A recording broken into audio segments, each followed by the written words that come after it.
With Gloucester mayoral candidate Greg Verga, I'm Rick Moore, and Greg, we've talked many times as a city councilor and former school committee person as well. You're running for mayor, and I got to ask you, I remember 8 or 9 months ago when you mentioned that you were thinking about it. I was very curious.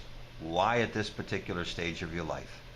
Right. Well, I guess it's maybe this particular stage of my political career, and I personally see this as sort of the end of my career. I'm not looking to go on to Beacon Hill or Washington. I just want to do what I can do to help out the city. And it's a progression from being on the school committee. I ran for school committee. I shouldn't say I joined, just you have to actually run for it. Ran for school committee because I had kids in school at the time, a preschooler, an elementary, and a middle school child. So when the time was right, when I finished my education at Salem State, I ran for school committee. I didn't win, ran 2 years later and did win. And that was where my passion was at the time. But then as I was closing in on my 4th term, when I was the chairman, I was thinking, well, 2 of my kids are out of high school. My youngest is almost done with high school. It's time to move on. Let some people join the school, run for school committee, who have that, the passion I had when I was first starting out. So I decided to run for the Ward's council seat in Ward 5. Because there was a lot of big issues, a lot of crossover issues that were not in the scope of a school committee member. So I ran for the ward seat, and I did win, and did that for 2 years. And it was great working hands-on, doing constituent service, the usual issues, potholes, road plowing, and the dogs barking. You just get to know the constituents, you get to know how to respond to constituents.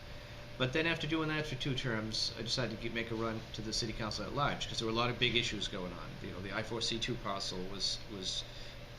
had recently been purchased, and it was just languishing.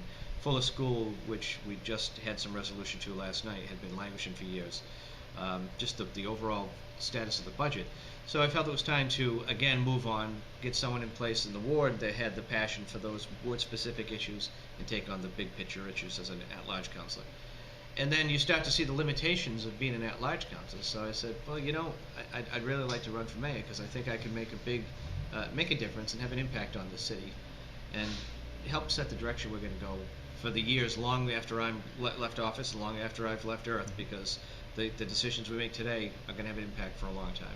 What's the importance of some of the committees you were on, either school committee or city council, in preparing you for a run for mayor? Well, I was the chair of the Building and Finance Committee, we called it, on the school committee. I did that for a term, then I was a member of it. When I became chairman, I stepped down as the chairman of the committee. I stepped down as chairman of the subcommittee, and just became a member of it. I served as the first chairman of what's called the program subcommittee on the school committee.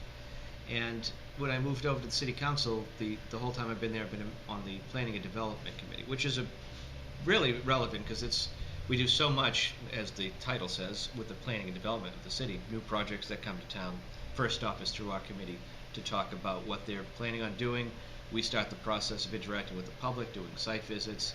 So things like the wind turbines came through us. The hotel down at Beauport.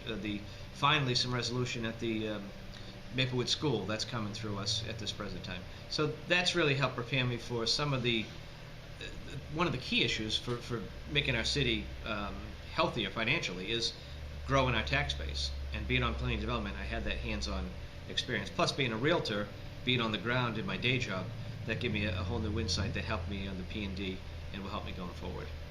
My final question, Greg, is you're running against 2 very strong candidates, at least for mayor, very passionate people. Of course, the interim incumbent, if you will, very popular as well, Safathia, but I'm guessing that you see things a little bit differently in terms of issues or what's very important as you look at the city. Obviously, things happen during a mayor's run that come up that you can't predict, right. But what are some of the things that, or maybe 1 or 2 things that you would like to work on? Well, definitely, we're going to have resolution of the Fuller School. The resolution I wanted years ago didn't come to pass, but the council last night did vote to put it out to bid. So there's a lot of opportunity what could be there. And the different things I'm about to talk to all trickle down to the same end result, which is creation of jobs and creation of a tax base. So Fuller, we can get that out to bid, get some ideas back of what can go in there, a mix of residential, which I was opposed to actually at council, and commercial that will help generate tax revenue. and then jobs, because that's what it's going to be. Right now, we have a very small differential between the residential taxpayer and the commercial taxpayer. So, which means when we have to raise revenue, it's mostly on the backs of the residential taxpayer.